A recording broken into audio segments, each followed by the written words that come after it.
Hi, my name's Billy. I read books and I've read Mickey 7 by Edward Ashton. This is a science fiction book published in 2022 and it's not a particularly big book. It's about 320 odd pages if you read it in paperback. I read it on Kindle, but this is a pretty easy reading book you can get through in no time. This is science fiction and believe it or not, we're following a character called Mickey. But we're following the 7th version of Mickey because what Mickey is Mickey is an expendable. And what expendables are people who go on spacefaring missions to colonize a new planet, and they're there to do the really dangerous suicidal jobs, which will result in ultimate death. But they have their personality and everything uploaded onto like a hard drive.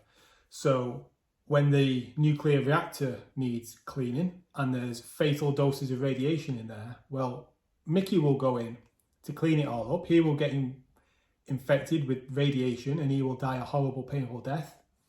Get fed into the grinder, for want of a better phrase, so his body is recycled for everyone else on this uninhabitable planet. But then he will be recreated and his personality and everything downloaded into Mickey number 2. And Mickey number 2 will then go off and do some suicidal, crazy job that is required. Die, the process repeats. Mickey 3 comes along.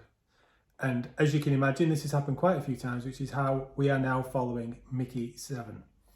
Now, there are quite some rules with this, which I won't go into too much, but there are a lot of, if you can think of it, there's a lot of like religious views around something like this, humanitarian views, societal views, just general like safety concerns about, can you just bring numerous versions of someone around and have, what's wrong if you've got one version of someone, why can't you have 55 versions of them knocking around? There's lots of questions that get raised and as to why it's quite a controversial thing to be done, and as such Mickey is looked down on in a way because he's not performing any critical role really on this mission, because you've got the best like scientists, engineers, military commanders, pilots, miners, whatever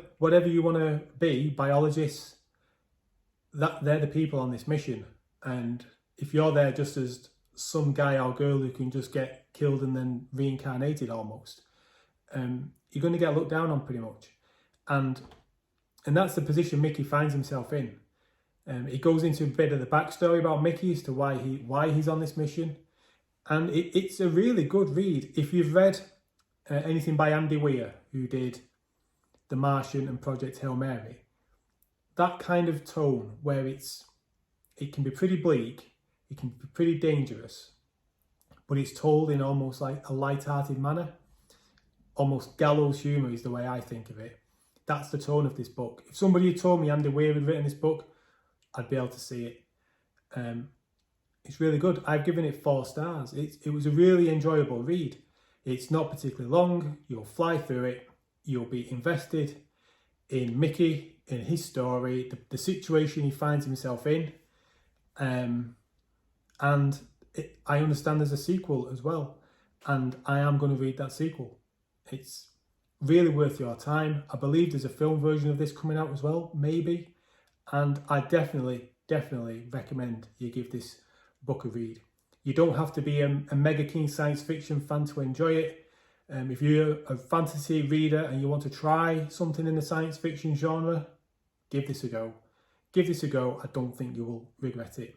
So anyway, let me know. Have you read it? Did you agree with me?